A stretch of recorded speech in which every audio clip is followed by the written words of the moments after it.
Zero. And we're live, I think. Can you hear me okay? I can hear you.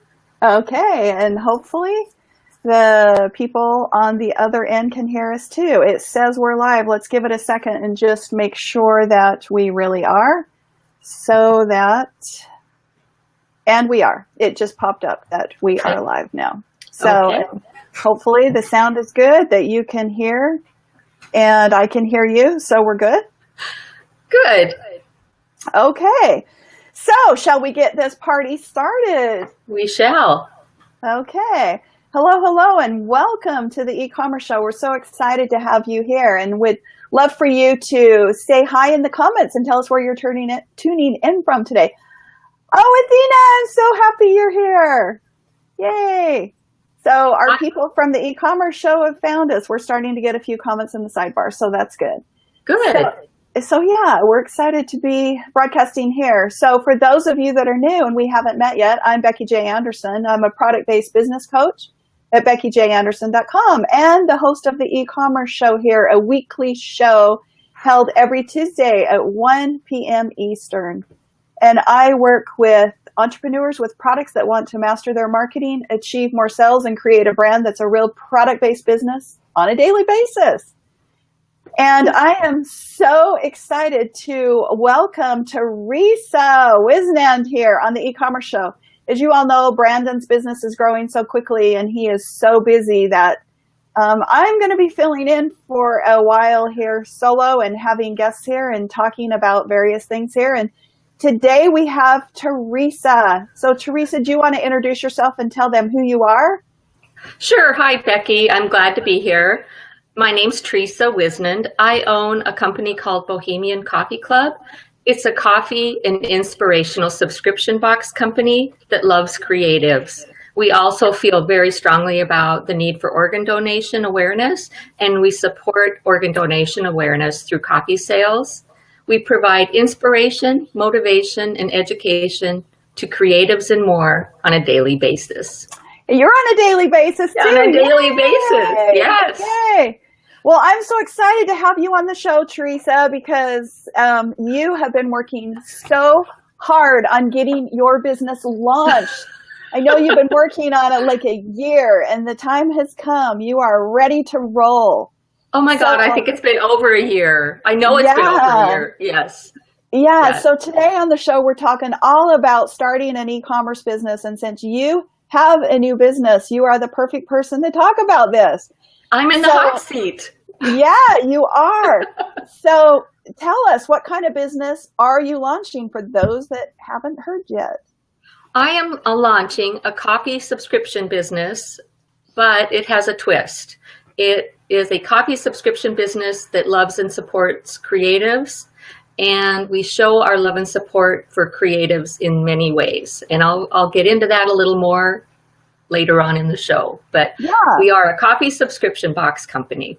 So you've picked the niche that you're doing subscription box model, and correct. You've also narrowed your niche down into who you're marketing to.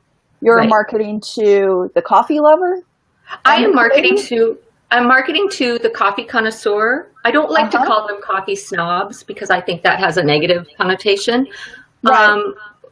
People that love premium coffee and are willing to pay for premium coffee is my niche. However, I have another niche in that I'm trying to find creatives who want their work shown on our products as well. Oh, okay. Okay. So your ICA is the creative entrepreneur. Yes. Correct? Yes. But our products, we sell our products to the coffee connoisseur. So you're really marketing to both. Exactly. So tell us, how did you decide what to sell? You wanted to start a business and you decided, okay, I'm going to do subscription box because that's online. It's e-commerce. It's not, you don't have to have a physical storefront. How did you decide what to sell when you decided, oh, I want to have a business? Well, it started off, I was a photographer for a while, and I love creativity. But with my lifestyle, I travel back and forth between a few cities, and having a photography studio just wasn't conducive to that lifestyle. I would build up momentum for a shoot or a promotion. And then about the time it was ready to launch, I'd have to go back to the other city. And so it just wasn't working. So I wanted to do something creative that was location independent.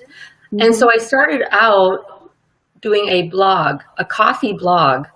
Mm-hmm. It was an idea I came up with to create a virtual coffee shop for baby boomers, mm-hmm. and just blog about topics that were related to baby boomers. And I did that for a while, but there was no income stream for one thing. And so I thought, I can't keep posting this, the website and things that cost money. And the reason I picked coffee was because, first of all, I love coffee, and I always have. And the second reason was I thought I don't need to keep a huge inventory of coffee on hand, because if I go with the subscription-based model, I will know how many orders have been placed, how much coffee I'll need, and I know the days I'm shipping. So I can order that quantity of coffee right before I'm ready to ship. Yeah. So that's how I came up with coffee. Plus, I really love coffee. You don't want to talk to me until I've had my coffee. I think there's a huge amount of the population that's that way. So we know that every business has to have a unique selling proposition. So where you're selling coffee, what would you say that your unique selling proposition is? How are you differentiating yourself from other coffee companies out there? How I'm differentiating myself is I'm trying to show the love and support I have and that my company has for the creative person. And how I'm doing that is through several ways on my website. I'm doing it through the names of our coffees. We've named our coffees like Creative Flair, Splash of Genius, Kiss of the Muse, things that are all sort of creative minded. Mm-hmm. We also have a unique program called our Creative Design Program. And I'm really proud of this. This is where we actually look for artists who want to have their work featured on products that we're going to sell. And they apply. I can get into the details of it, but they apply to be in our program. If their designs are selected, we place their actual designs on products and make them available for sale. And then the artist receives a commission on every product that sells that has her design on it. So it's a way for the artist to receive income through her designs. Plus, we also promote the artist through our creative showcase. And that's where we take the artist that has created the work for the products. We want to feature more of their work. So we ask them to send in images and information about themselves. And we create a page on our showcase that tells all about the artist, where to find them, their URL, and their inspiration and all that.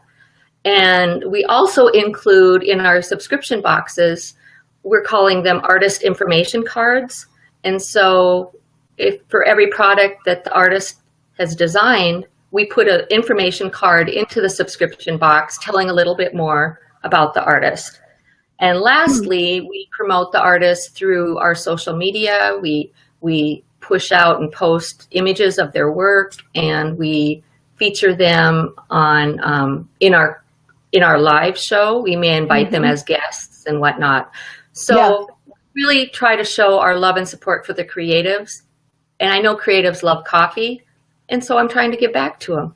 That's awesome. What an incredible service for those that are artists to be able to have exposure by having their artwork on your products. Yeah, that's incredible. That's a really good unique selling proposition, and you've taken that and blended it with coffee and other products. I really like that idea, and I'm sure that you're going to have a lot of artists that'll be really excited to have that opportunity. It's also fun for me and for my business partners to see what the artist comes up with, because every artist is so unique. There's just a couple, rules that the art has to be coffee themed and or inspirational themed, but every artist is so unique. So their designs are unique, and it's just fun for us to see what they come up with. Yeah. So what are some of the things that you've done to find products to put the artist's artwork on? I mean, that's probably a lot of work in and of itself also. That's a good question. I want products that are going to be, if possible, that are going to be small enough to fit in our subscription boxes.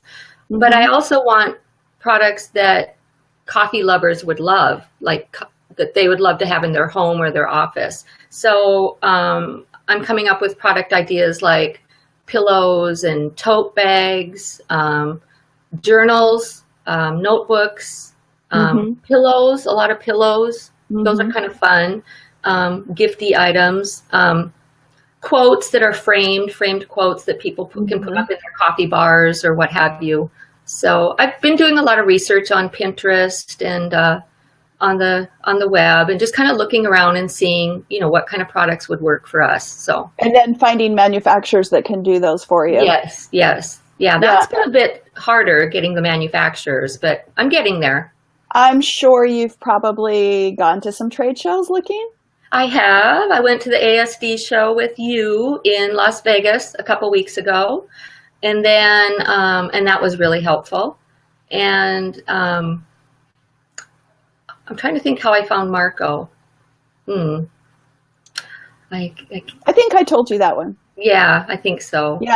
Yeah. So bottom line is you've just spent a lot of time researching and working, trying to find manufacturers to put your product or to put your artwork on, and if it's a good fit with what you're doing. But I know everyone that's starting e-commerce stores or shops, they're going, that's the big thing. What do I sell? Right. And yeah, that's just a common challenge for everybody. So pop that one in. So how did you decide what platform to use?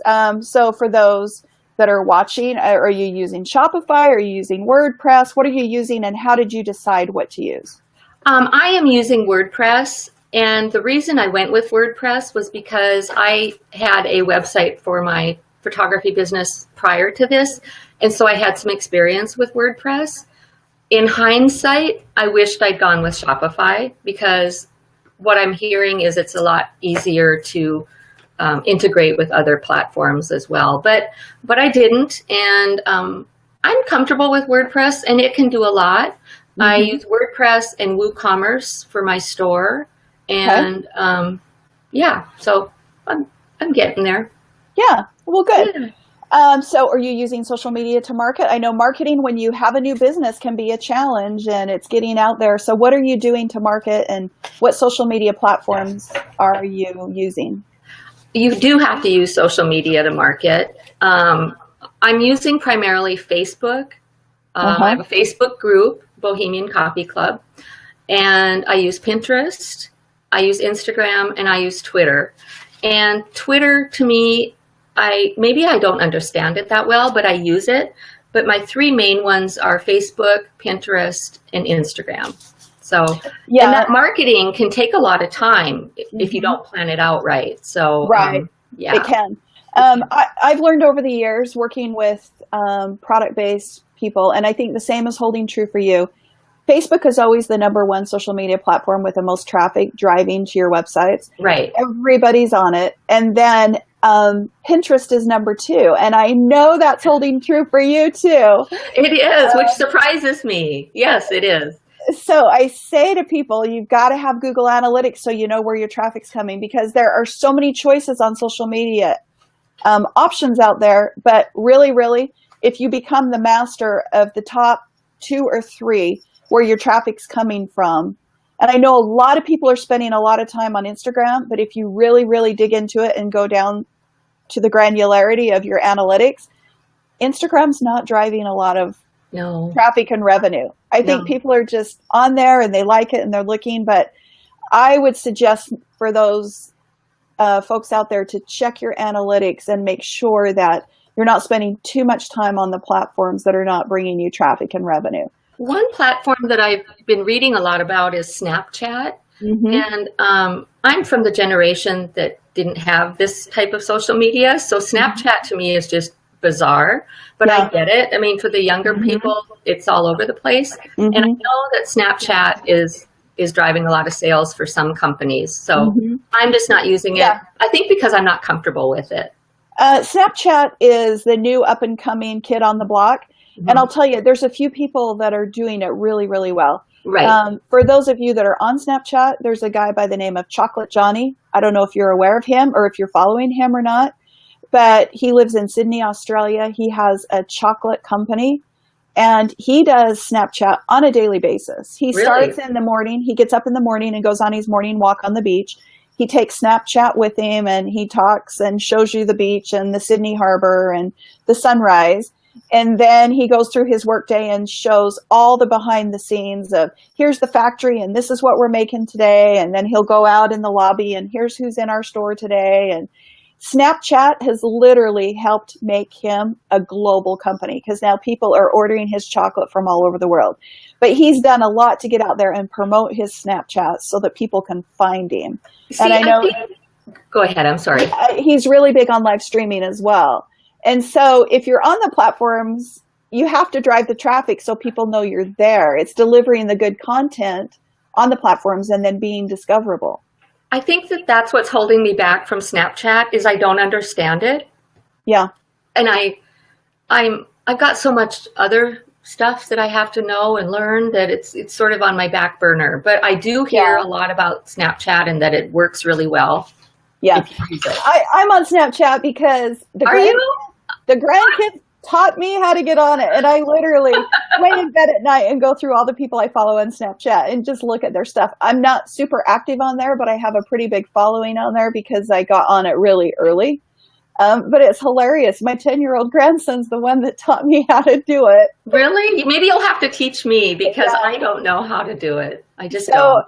So I really, really love it for that, seeing the kids on there. But so that's where I had discovered Chocolate Johnny on Periscope and followed him over to Snapchat. And I really enjoy watching him and how he takes that platform and does the behind the scenes so well. Because then, you know, people want to know the person behind the brand and they get to see that real person and see their face and, you know, maybe that's what I'm afraid of. It's like, I don't want them to see me when I'm out walking in the morning. I don't have any makeup on. I've got my hat on, you know. Yeah, but to do business, people have to know, like, and trust you and know that. That's true. You know, and it's a quicker way for them to do that. And for those that watch him, they get to see the behind the scenes of how the product is made. So for those of you that have physical products that you're making and manufacturing, that would be a fun platform to just do behind the scenes, you know, and you don't have to spend a lot of time on it. Just do a couple of the little 10-second clicks or whatever on it. And you know more than me. I don't know. It's a fun platform. So you'll have to show me. Yeah. I don't know if I'd make it my number 1 or number 2, but if you're going to have a number 3 in there, it's definitely a good one. Mm-hmm. So are you using email marketing? I am using email marketing. I use ConvertKit and Lead Pages, and I send out club news about every 2 weeks, and any other, you know, promotions or sales or product announcements goes through email as well. So those are the platforms I use. Mm-hmm. Yeah, definitely email marketing is one of the biggest drivers. Mm-hmm. So the way email marketing and social as well as SEO are all big factors in helping drive traffic over to e-commerce stores. So I'm glad that you're using that. And I'm assuming that you have an opt-in for that, right? I do have an opt-in. If you go to my website, bohemiancoffeeclub.com, if you wait 5 seconds, a pop-up will pop up and you can opt in to enter into our contest where you can receive 3 months of free coffee. And we make the drawings every month in our Facebook group. So, and it's really good coffee. And you get on our email list and you can find out about our product launches, get coupons, get information on our coffee, on our artists. We talk about our artists and how to apply and all that. So. Well, good. Yeah. Opt-ins are one of the challenges that a lot of product-based business owners have because it's not always so easy to have like a downloadable PDF or whatever. Did creating your opt-in cause you some angst? Oh my God, Becky. Creating my first opt-in on my own without Becky's help has been a nightmare. But I'm getting through it. And I know what Becky did is she left me alone to do it myself so I could learn how to do it. But now that I've figured it out, I can create many opt-ins from this point forward. And that was the whole point, right, Becky? Right, exactly. Yeah. So now I get it. But there's so many pieces of technology that have to work together that at first I was really confused. It was like, what? Who hosts the download? I was asking all these questions, but now I've got it. So yes. Yep, I can do it. You get it. But so an opt-in, some of the good opt-ins for product-based businesses are like doing a coupon or a discount, or giving a freebie with the first purchase, or you can do the downloads if you are teaching them something that's in relationship to what you're selling or what you're doing. But yeah, I know that's a question I get a lot, is what can I do for an opt-in? Well, to me, it's not, okay, yes, what can I do for an opt-in? But my big issue was, how do I put this opt-in together? That's what I struggled with, was how do I create this opt-in? Because there's so many components. Tell them how you created it. You use? Well, I use lead pages. I use ConvertKit. I use Canva to create my graphics. I create my PDFs or whatever in Canva as well. And am I forgetting anything? Nope. I don't think so. I think that's it. You create them in Canva, upload them to lead pages, and link them to ConvertKit. Yeah. Link them to ConvertKit. And I finally figured it out.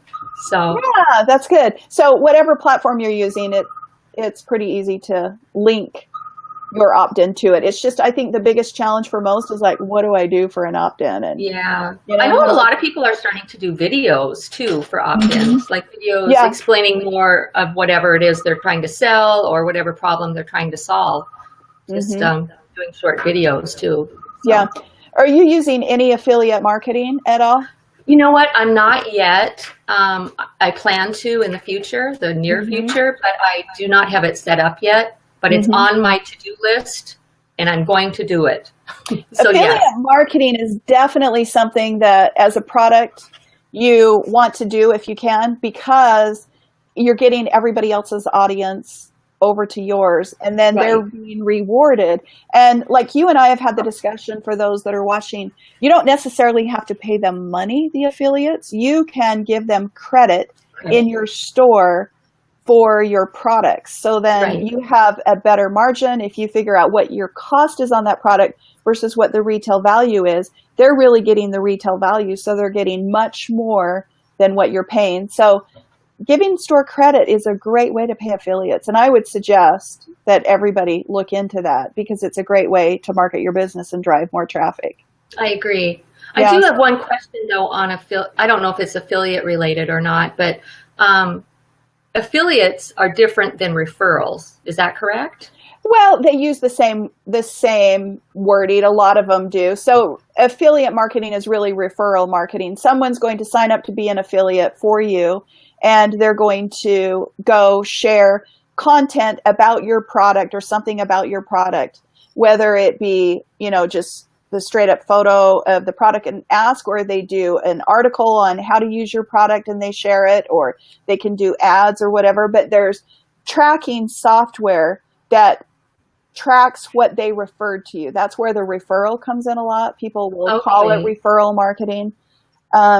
So they're referring them over to you. And then the tracking software lets you know what those affiliates, if the people who they referred converted into business. If it converted into business, referring is just one thing. It's your job to convert those people that are referred over on the other end. And then they'll get credit, whether it be store credit or cash, or however you decide to compensate those affiliates. But oh my gosh, there are so many companies that are doing millions of dollars just on the referrals or the affiliate marketing. So that's why I'm saying it's a big, huge thing on marketing an e-commerce store that I would say it's worth the time to research it and put that in place.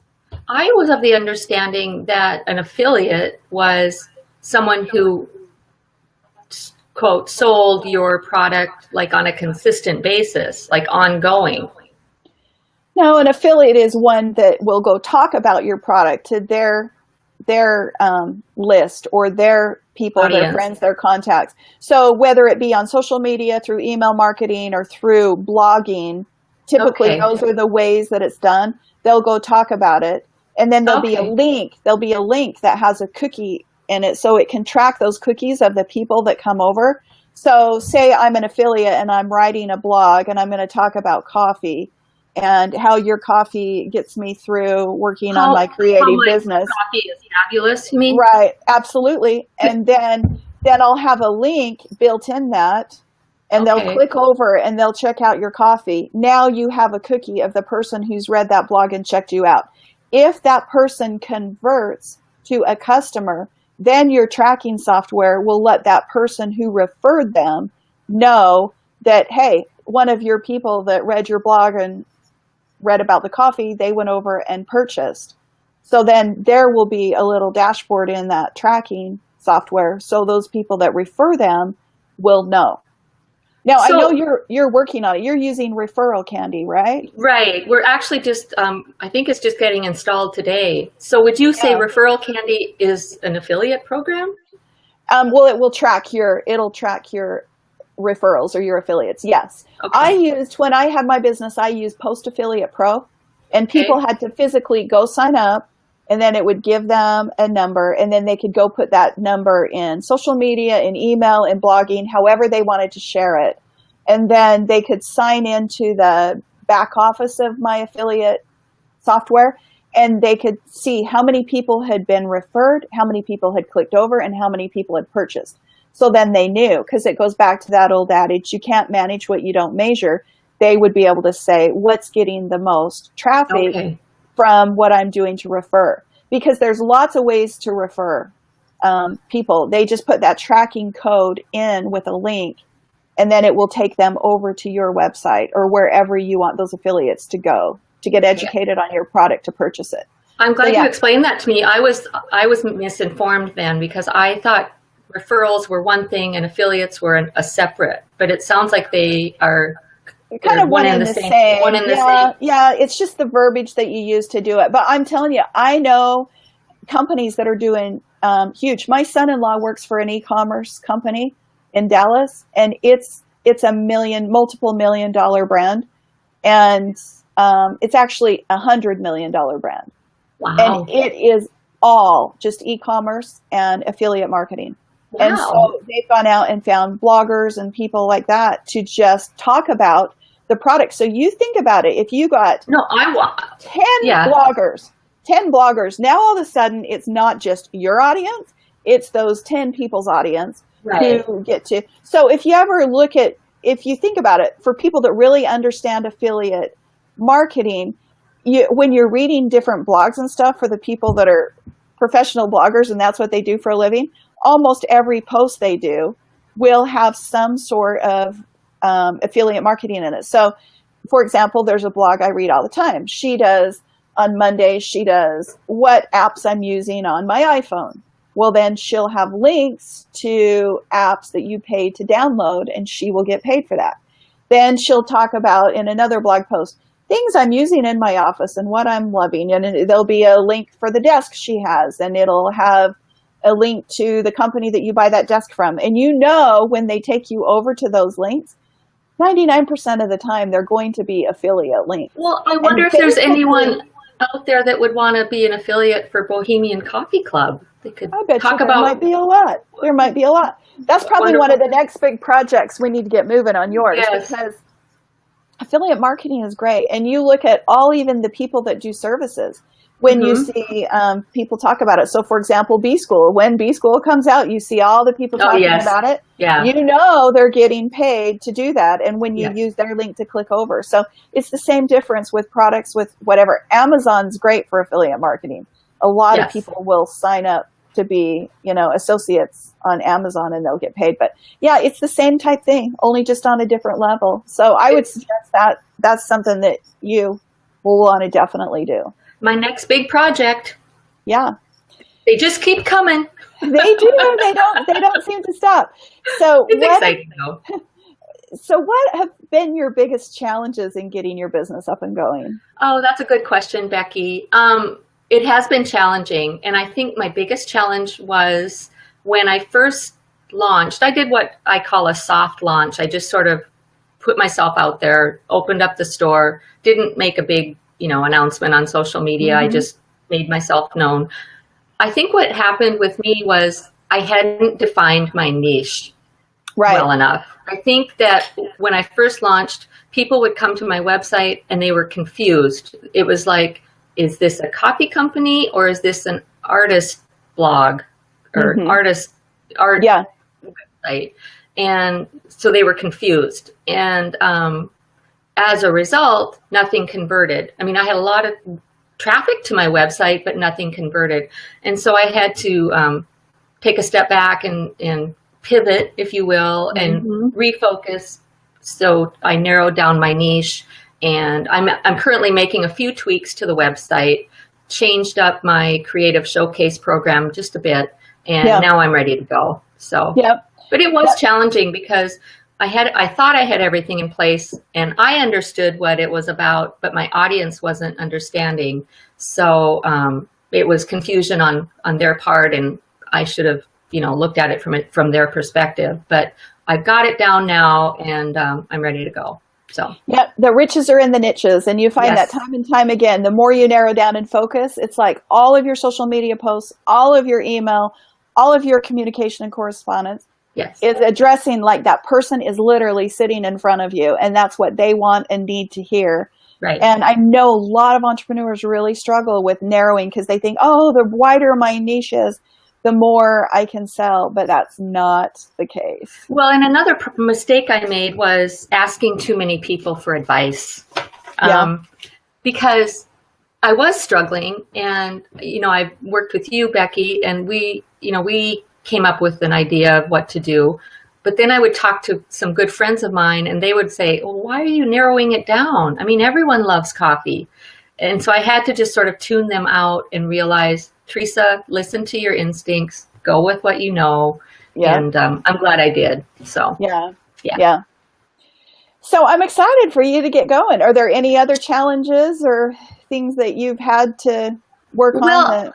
I am kind of in the middle of launching our creative design program, and that's the program we have in place for the artists to create designs for us that we will put on products. And I've had a little bit of trouble finding artists that are interested in the program. And the reason I think I'm having some difficulty is I'm just not sure where these artists are located. So I'm trying different Facebook groups and what have you. But if you're interested in it, you can opt in on our website, and you'll enter to win the 3 months free coffee. That will take you to our Facebook group. Our Facebook group has some documents in the files section. You just click on those documents, and there's 3 documents in there. One is the creative design program, which just explains it in general. Then there's creative design details, which obviously goes into more details. And then the third is the 7 steps involved to apply for the program. So I'm getting that going, and the next time you talk to me, it'll be all taken care of. So yay! I'm excited for you. Me too. So it's been exciting. Yeah. Do we have any questions from the people that are here that you want to know? We've got several people in here that are saying hello in the chat. I can't see the chat. Yeah, so I can see if anybody has a question, they'll pop up. But other than that, it's been fun talking to you, Theresa, and getting to know what you're doing and the challenges you've had. And well, thanks for having me, Becky. It's been it's always fun to talk to you. So yeah, I'm glad that you're here. For those of you that want to find me, you can find me at beckyjanderson.com. So you'll want to go make sure you're on my list as well, because I will send you reminders of this e-commerce show. And then also every Thursday at 12 o'clock Eastern, I will be doing a webinar training session, free, of course.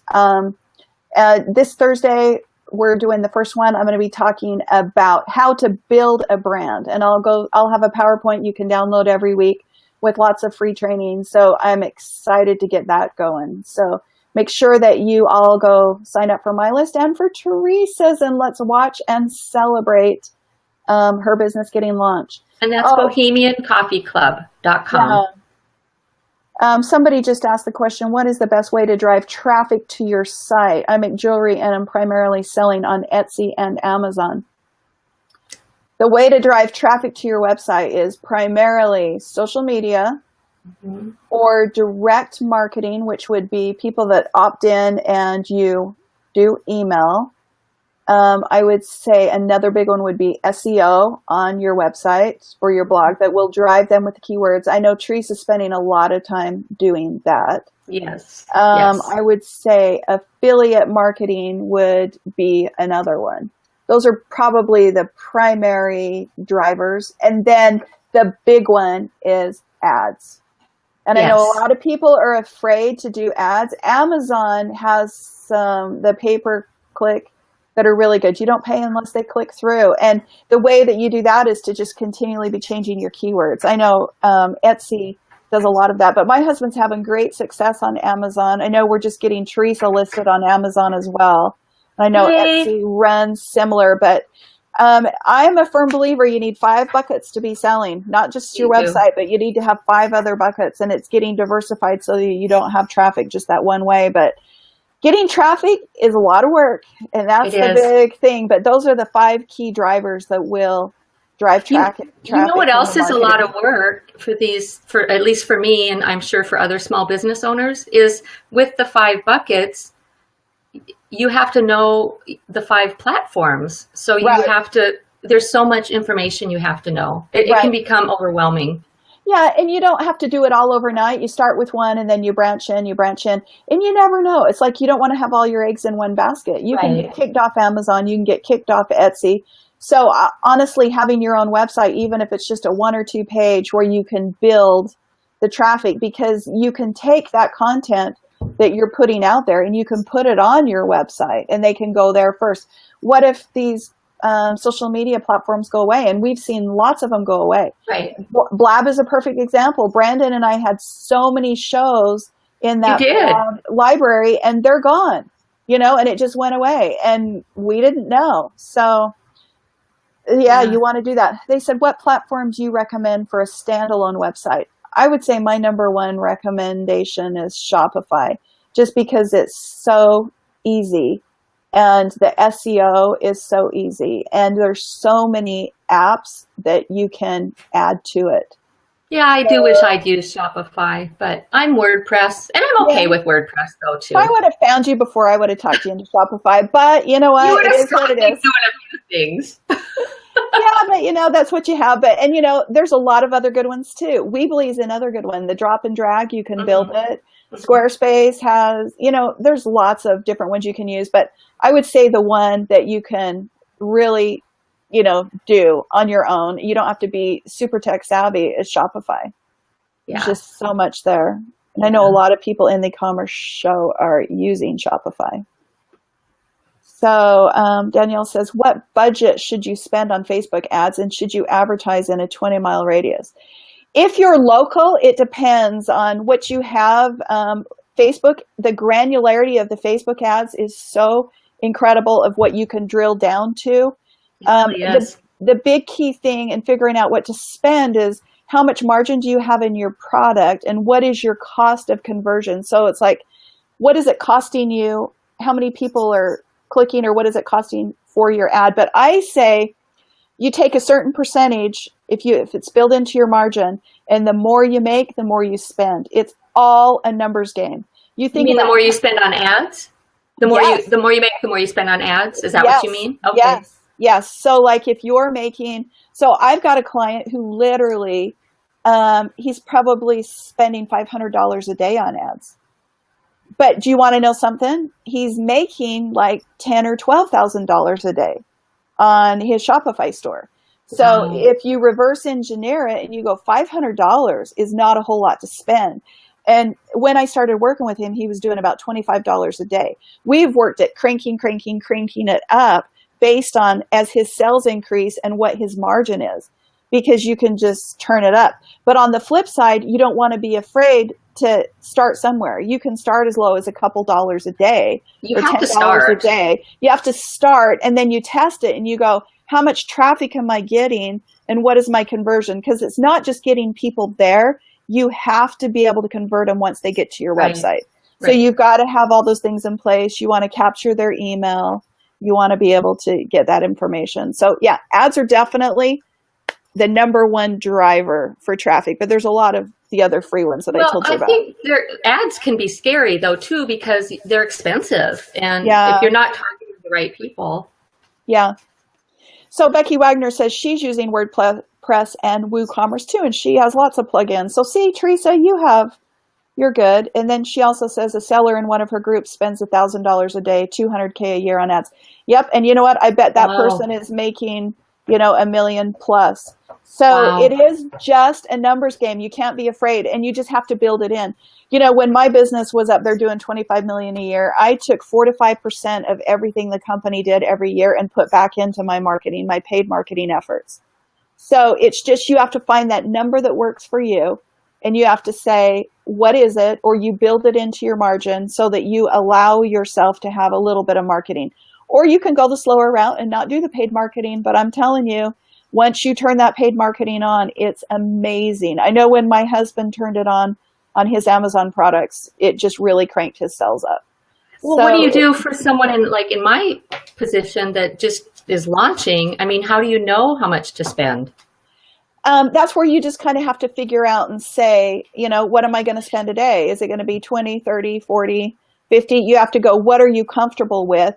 And then it's one of those things that you watch it on a daily basis and you go, is this working? So when you were launching, Theresa, we were watching your ads. I was watching your ads by the hour almost, going, okay, how much traffic are we getting? Is it converting? Because you want to know, because you want to tweak it as you go. And that's the nice thing about Facebook. You can get into the granularity of just going, you can say, I want to sell to people who like coffee. I want to sell to creative entrepreneurs. They have to own their own business. They have to be women between this age. In fact, I'm going to do one of my webinars is going to be on Facebook ads and how to do them, walking through how to do them, because a lot of people are really afraid to start and don't know how to start getting into that. So I'll put it up on the screen and we'll walk through it. That'd be great. Yeah. Somebody says, do you recommend paying for Google Ads? Sure, if it's in your budget, definitely. I would say approach everything that you can. Becky says, I started at $1 a day. Now I spend around $50 a day for ads from different platforms, AdWords, Amazon, Etsy, Facebook. See, that's what you want to get to, Becky. That's really good. So Becky, does Becky spend that on each platform? How does she know which platform? She spends that on the different. So I would assume she's breaking that up, doing AdWords, Amazon, Etsy, Facebook. Okay. So that's kind of what you do. And that's what we're doing for Paul too. We're dividing up the money that we're spending based on the conversions. But you really can start at $1 a day. And the AdWords are good. The key is figuring out what are your keywords and getting people to click through and then convert on the other end. You have to do your research beforehand, before you get started on them. You definitely have to do your research. Yeah, you do. Becky, where's your biggest platform where you're selling? Are you getting most of your traffic and your sales from Etsy? She's on Etsy, Amazon. Oh, another thing too, Theresa, that people is putting a Facebook store. You can now put your products over on Facebook, and that's another place you can sell from. Yeah, I do have a Facebook store. I do. Yeah. So I have Facebook, Etsy, Amazon, and my website. So I need a fifth one. So you have Amazon, Facebook, your website, Etsy. Becky says, yes, she's still getting most of her sales on Etsy. Her site is getting more sales due to starting AdWords recently. Yes, AdWords are really good. If you get your keywords set up in there, good. They really can drive traffic. So I would say AdWords, pay-per-click. I don't get any sales on Etsy, hardly. Etsy's my least popular. yeah, one of the things you want to do on Etsy is really check the keywords and make sure that you're using up all the spaces. So Thomas says, I spend $50 a day on Etsy and I'm getting roughly $150 of sales from that $50. Is that a good rate? If it's profit and if it's in your margin, yes, because you're getting exposure and you're growing. And part of in the beginning doing ads is the investment. You know, Yes. it's just part of your startup costs.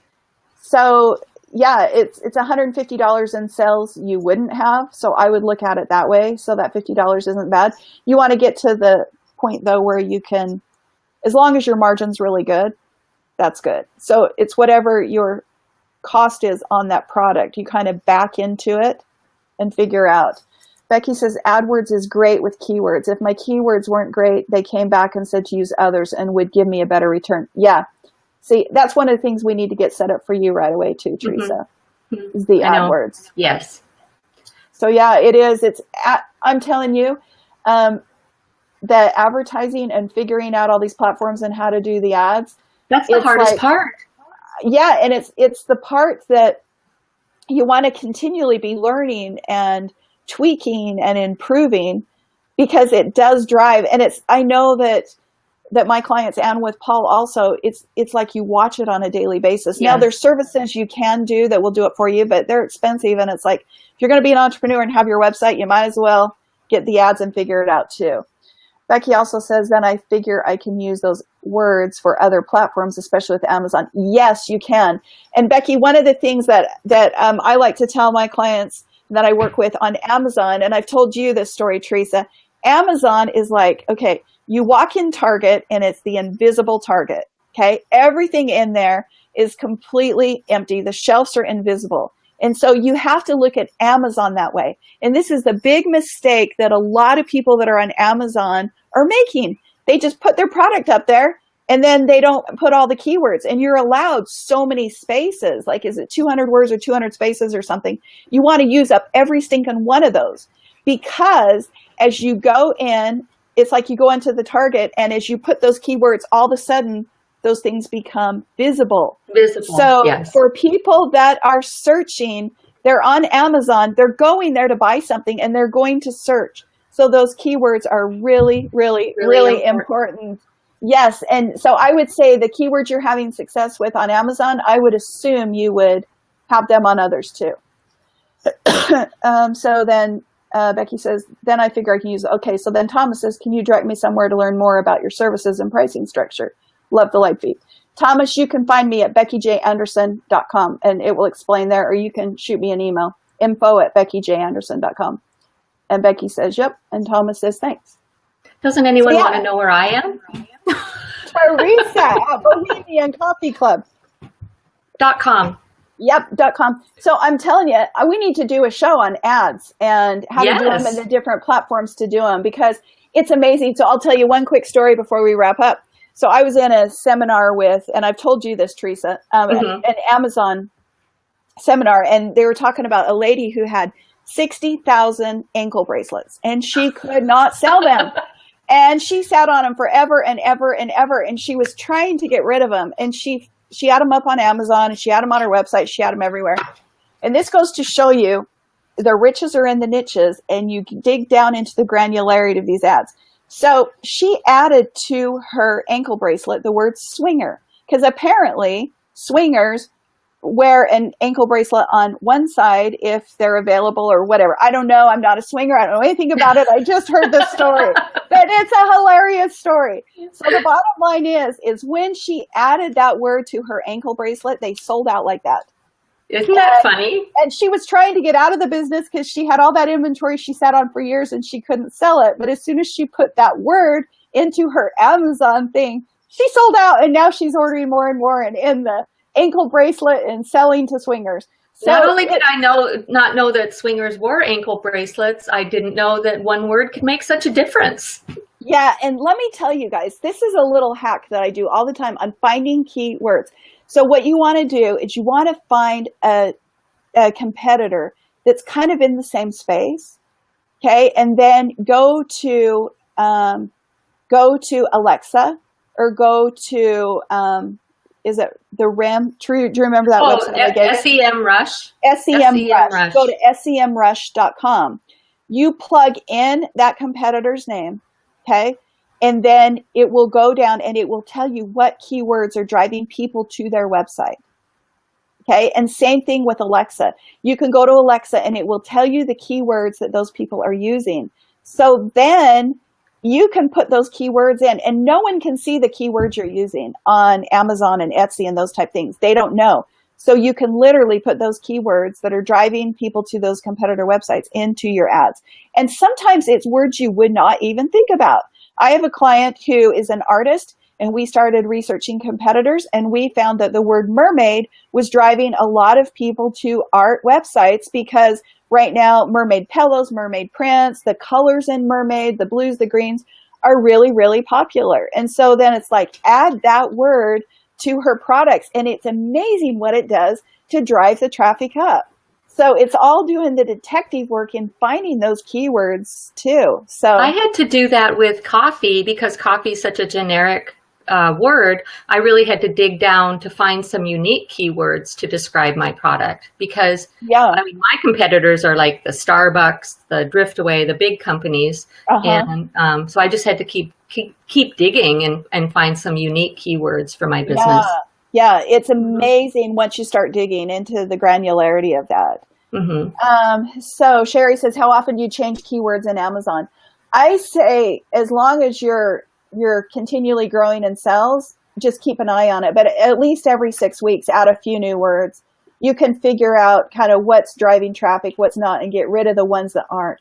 There's also certain words that are super expensive to add. Like, for example, my husband's in the odor elimination space, and the word odor costs so much to drive traffic to that word. So you go, okay, that's too generic and it's not worth paying a ton of money. So you start digging into the different things. He's had a lot of success with the bulletproof vest because it completely gets rid of the odor on that, and police officers can't wash those. Then you start digging further and you go, okay, yoga mats. So you start looking at the different things. So you look at, okay, so here's another one. We had a flood in our house, so we had to get the floor done, and the guy that was doing the floor had knee pads. And he said, oh my gosh, these knee pads are $65. And we're on our knees all day long doing flooring, and they stink. And we have to keep replacing them. And I'm like, Paul's spray would get rid of that odor. So there you go. There's another keyword for Paul. So it's amazing as you start doing the detective work and you go, okay, where can I find more? What can I do? But you just tweak, and you just want to see that continual growth. Because how big the population is, there's lots of space for everybody to do business. So we just keep going forward. Yeah, that's all you can do. Yeah. So. Well, it looks like we've had lots of fun questions and we've had a good show. I would say that's kind of a wrap, wouldn't you, Theresa? I would, and I wanted to thank you, Becky, for having me join you today. I really appreciate it. It's been fun. Glad to have you, and thanks everybody for joining us, and to all those that watch the replay, and we'll see you next Tuesday at 1:00 Eastern, and we'll see you Thursday on my webinar. So everybody have a great day. Thanks. Bye, Becky. Bye.